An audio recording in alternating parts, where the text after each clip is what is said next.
আপনার জন্য এই টয়েসগুলো অর্ডার করেছিলাম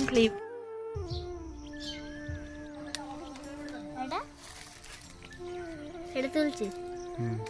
সবাইকে গুড মর্নিং, এখন গুড আফটারনুন। আমাদের এখন স্নান করা হয়ে গেছে, এখন থেকে আমরা আমাদের ব্লগটাকে স্টার্ট করলাম। অংশনা হাই বলে দাও। হ্যাঁ, আজকে আমাদের পাপার জন্মদিন, তাই জন্য আজকে আমরা রান্না করবো বিরিয়ানি, তাই না? বলো। হ্যাঁ, আমরা আজকে বিরিয়ানি রান্না করবো।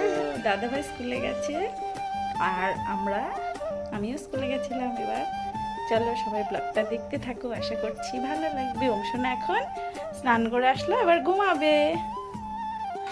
এই পৃথিবীতে সে হলো আমার সবচাইতে অমূল্য সম্পদ। পৃথিবীতে যদি মেয়েদের একটা সবচাইতে দামি জিনিস জিজ্ঞাসা করো কি বিবাহিত জীবনে, সবাই বলবে তার স্বামী। অবশ্যই সে হলো আমার কাছে সবচাইতে বড় একটা জিনিস, যার জন্য এই পৃথিবীতে এত অভাব বা এত অস্বাচ্ছন্দ্য বা নেগেটিভিটির ভিতরেও বলতে পারো, আমি বলতে পারি যে হ্যাঁ, আমি খুব ভালো আছি, আমি খুব সুখে আছি।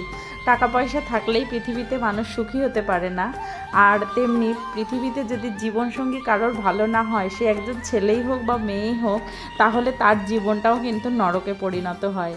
তো হ্যাঁ বন্ধুরা, আজকে হচ্ছে আমার জীবনসঙ্গী অর্থাৎ আমার হাজব্যান্ডের জন্মদিন। তো চলো আজকের ভিডিওটা যে যেখান থেকেই দেখছো সবাইকে জানাই অনেক ভালোবাসা, অনেক অভিনন্দন।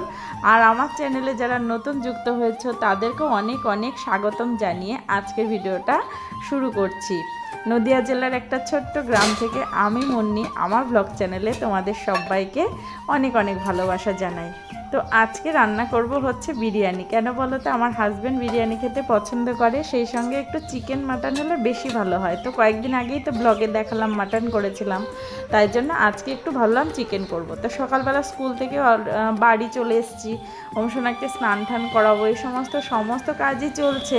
তার মধ্যে ফাঁকে ফাঁকে বিরিয়ানির রেসিপিগুলো একটুখানি আমি ক্লিপ তুলে রেখেছি তোমাদের জন্য। তো জানো তো, আমার হাজব্যান্ডের জন্মদিনটাকে আমি ভীষণভাবে স্পেশাল মনে করি। যখন থেকে ওর সঙ্গে আমার পরিচয় হয়েছে, প্রত্যেকবার বা প্রত্যেকটা বছর আমি ওর জন্মদিনটাকে একটু আলাদা রকমভাবে করি, নিজের মতো করে সামর্থ্য অনুযায়ী যতটা পারি। আমার যত কাজ থাকুক, স্কুল থাকুক, যেটাই থাকুক, আমি চেষ্টা করি যে ওর জন্মদিনে একটু আলাদা কিছু করতে। কারণ কি বলো তো, আমার মনে হয় যে জন্মদিনটা সবার একটা নিজস্বতা আর কি থাকে। প্রত্যেকটা দিন যদি সবাই একটু উইশ করে, তাহলে তার মুখে একটু হাসি ফুটে ওঠে। যদি দিনটাকে আলাদা একটুখানি রান্না বান্না কিছু একটা খাওয়ার জিনিসও আইটেম করা হয়, তবুও মনে হয় যেন একটু ভালো হয়। কিন্তু এখন তো আমরা নিজেরাই বাবা হয়ে গেছি, তাই না? আমাদের জন্মদিনটা সব পরিবারে তো সমানভাবে পালন করা হয় না। আর আমার শাশুড়িও এই সব দিক দিয়ে অতটা তৎপর নয়। সেটা কেন, তবে অবশ্যই পরে তোমাদেরকে নিশ্চয়ই বলবো। তো যাই হোক, যে কারণেই হোক, আমি বিয়ের পর থেকে বলো, বিয়ের আগের থেকেই বলো, তোমার দাদাভাইয়ের জন্মদিনটা একটু অন্যরকমভাবে একটু আলাদা করে সেলিব্রেট করি। পায়েস টায়েসও রান্না করি। কিন্তু এবার কী হয়েছে বলো তো, সোনা যেহেতু খুবই ছোট, সেহেতু আমার পক্ষে আর বিভিন্ন রকম আইটেম সকাল থেকে রাত পর্যন্ত করাটা সম্ভব হয়নি। তাই আমি শুধু দুপুরবেলায় ওর জন্য একটুখানি বিরিয়ানি রান্না করেছি একদম নিজের হাতে। তো তোমরা দেখতেই পেলে, সমস্ত মশলা ম্যারিনেট করে রেখে দিলাম, এবার উনুন জ্বালছি। ও হ্যাঁ, আজকে ব্লগ চ্যানেল তোমরা যারা প্রথম দেখছো তারা হয়তো ভাবছো যে এই বাজারেও আবার কেউ কাঠে রান্না করে। হ্যাঁ, আমি কাঠে রান্না করতে পছন্দ করি এবং প্রত্যেক দিন কাঠে রান্না করি। আর বিরিয়ানির দমটা আমি কাঠের উনুনেই দিয়ে রাখি প্রত্যেকবার। এইভাবে আমি যেভাবে খুব সহজ পদ্ধতিতে বিরিয়ানি করি, সেটা হয়তো অন্যরা আরও একটুখানি ভালো করে করে, কিন্তু আমার মনে হয় আমার বিরিয়ানিটাও কিন্তু সবাই খেয়ে বলে যে জাস্ট দারুণই হয়েছিল। তো আজকে মানে একটুখানি ওয়েদারটা নরম নরম ছিল, মানে কি বলতো, আগের দিন বৃষ্টি হয়েছিল। তো দেখো, এখানে মশলা সমস্ত কিছু কষে নিয়েছি। তার আগে একটুখানি পাঁপড় ভাজা ওই তেলেই তুলে রেখেছি ভেজে। আর মশলা সমস্ত কিছু মাংসের সঙ্গে ম্যারিনেট করে নিয়েছি। মাংসটা পিসটা অতিরিক্ত বড় ছিল, আমি একটুখানি কেটে ছোটো ছোটো মতো করেছি, কারণ খুব বেশি বড় পিস হলে না মাংসের ভিতরে মশলা ঢুকতে চায় না, সেটা আমার ভালো লাগে না। আর মাংসটা একটুখানি কালার হওয়ার জন্য আমি সামান্য কাশ্মীরি লঙ্কার গুঁড়ো দিয়েছি, কারণ কাঁচা লঙ্কা আর কি বেটে রাখা ছিল। আর এতে কিন্তু আমি ধনে গুঁড়ো দিইনি, জিরে, কাঁচা লঙ্কা আর একটু গোলমরিচ বাটায় দেওয়া হয়েছে। তো তোমরা কে কীভাবে বিরিয়ানি করো, আর আমার কাঠের বিরিয়ানি রান্না তোমাদের আজকে ব্লগটা কেমন লাগলো অবশ্যই জানাবে। এখানে আমি এভারেস্টের বিরিয়ানি মশলা ব্যবহার করছি, এটা আমি ম্যাক্সিমামটাই তরকারিতে দিয়ে দেবো। আর যখন আমি বিরিয়ানিটা একটুখানি দমে বসাবো আর কি, সেট করব, তখন ওতে অল্প দেবো, কারণ কাঁচা বিরিয়ানির মশলাটা গালে বললে না খাওয়ার সময় ভীষণ বিষম লাগে।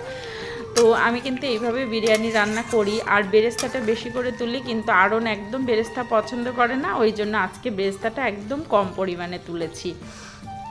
আগের ব্লগে তোমরা অনেকেই অংশনাকে অনেক অনেক ভালোবাসা জানিয়েছো, আর অনেকে অনেক রকম প্রশ্ন করেছো। তোমাদেরকে আমার চ্যানেলে কমেন্ট করার জন্য অসংখ্য অসংখ্য ধন্যবাদ জানাই।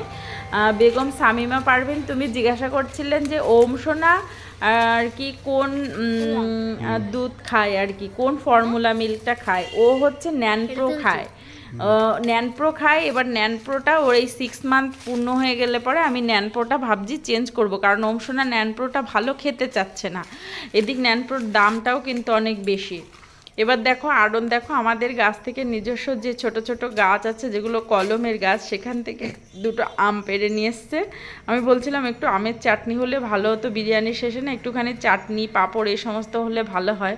আর দেখো আমি রান্না করছি এখানে গরমের মধ্যে, ও সেই অবস্থাতে এখানে মানে নিয়ে চলে এসছে। আর আমি একদিকে রান্না করছি আর একদিকে আর কি আমটা এবার কেটে আর কি ওই সাইডে আর কি কড়াটার মধ্যে চাটনিটা করবো। আমি প্রত্যেকদিন এইভাবেই রান্না করি, একদিকে তরকারি কাটি আর একদিকে রান্না মানে করি। এইভাবে রান্না করলে আমার মনে হয় টাইমটা খুব সেভ হয়। অবশ্য নিজেকে খুব তৎপর থাকতে হয় আর খুব তাড়াতাড়ি আর কি হচ্ছে মানে হাত চালাতে হয়। তো দেখো এবার ভাতটা এর মধ্যে দিয়ে দিলাম। আর ধীরে সুস্থে দেখাতে গেলে না ভিডিওটা অনেক বড় হয়ে যাচ্ছিল।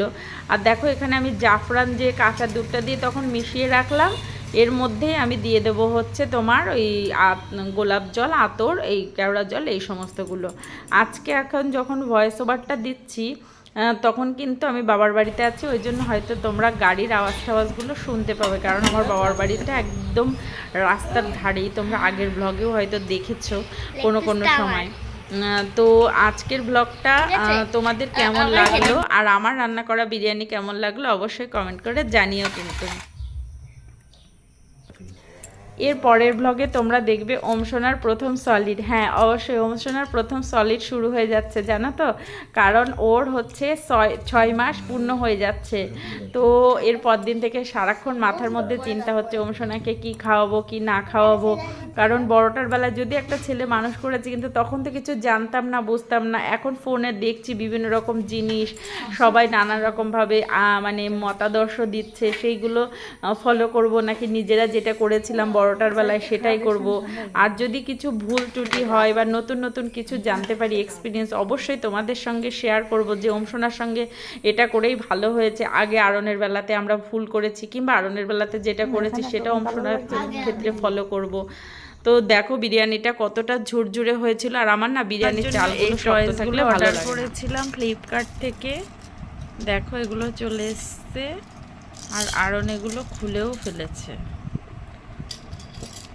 এটা অনেকগুলো কালারফুল আছে। আর এই যে দাঁড়া দিচ্ছি, দাঁড়া দাঁড়া, এই যে এরকম সব এসছে, এগুলো খুব ভালো আর হচ্ছে বাচ্চাদের জন্য একদম সেফ। ওমসোনাকে দিয়ে দেখি কি করে। ও বাবা, এটা কি কি এটা বাবা, ধরো ধরো ধরো ধরো, পড়ে গেল। আর একটা নেবে, এটা নেবে, এ নাও এটা নাও। ওমসোনা সবে ঘুম থেকে উঠেছে, তো ওই জন্য এই মুহূর্তে যে মুহূর্তে ভিডিওটা করছে ও সবগুলো খেলনায় কেমন জানি নিতে চাচ্ছে না, কিন্তু অন্য অন্য সময় কিন্তু ও টয়েসগুলো খুব নেয়, খেলা করে। আর ওর সবচাইতে প্রিয় খেলার জিনিস হচ্ছে ওয়াটার বটল, মানে আমরা যে জলের বোতলে আর কি জল খাই। আর আমরা যে জিনিসটা খাবো বা সেই জিনিসটা দেখো, আইসক্রিম বাড়ির বাজার থেকে নিয়ে এসেছিল ওর বাবা সন্ধ্যার সময়। আর সে আইসক্রিমটা খাওয়ার জন্য অংশনা যে কি করেছে সবাইকে আইসক্রিম দেওয়ার জন্য, না লাস্টে বাধ্যতামূলকভাবে ওকে মানে সামান্য একটুখানি আইসক্রিম মুখে দিতেই হয়েছে। তো যাই হোক, আজকের ভিডিওটা এখানে শেষ করলাম। তোমরা সবাই ভালো থেকো, ধন্যবাদ।